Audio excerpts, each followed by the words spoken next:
জানাবো দেশের বাইরের খবর। তুরস্ক রাশিয়া সম্পর্ক নষ্ট ও সিরিয়ায় শান্তি স্থাপনের উদ্যোগ বানচাল করতে রুশ রাষ্ট্রদূতকে হত্যা করা হয়েছে।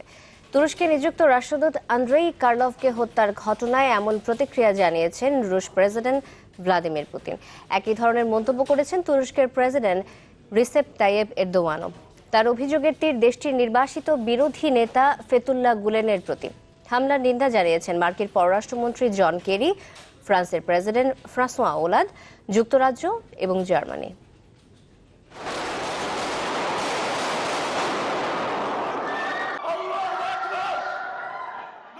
চলচ্চিত্রের কোনো দৃশ্য নয়, একটি চিত্র প্রদর্শনীতে বক্তৃতা রাখার মাঝপথে এভাবেই তুরস্কে রুশ রাষ্ট্রদূত আন্দ্রেই কার্লভকে লক্ষ্য করে গুলি চালায় বন্দুকধারী।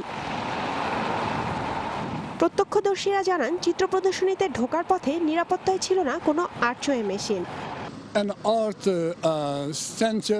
রাষ্ট্রদূতকে গুলি ছোড়ার পর উপস্থিত লোকজনের দিকে বন্দুক তাক করে হামলাকারী। মানুষ আতঙ্কিত হয়ে ছোটাছুটি শুরু করে।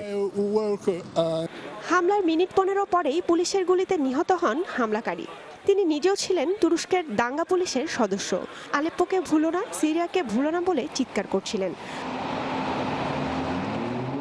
একে জঘন্য সন্ত্রাসী হামলা বলে মন্তব্য করেছেন তুর্কি প্রধানমন্ত্রী বিনালি ইলদ্রিম।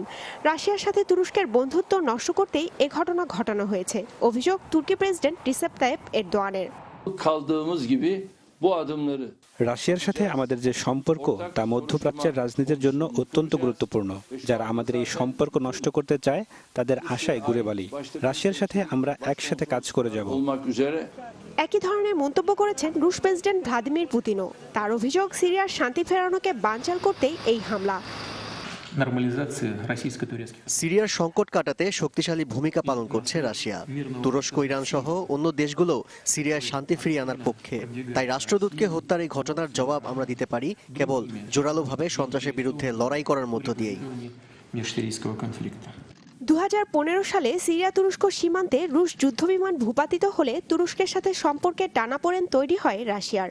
ওই বিমান ভূপাতিত করার ঘটনায় দুঃখ প্রকাশ করে চলতি বছরের মাঝামাঝি রুশ প্রেসিডেন্টকে চিঠি দেয় তুর্কি প্রেসিডেন্ট রিসেপ তাইয়েপ এরদোয়ান।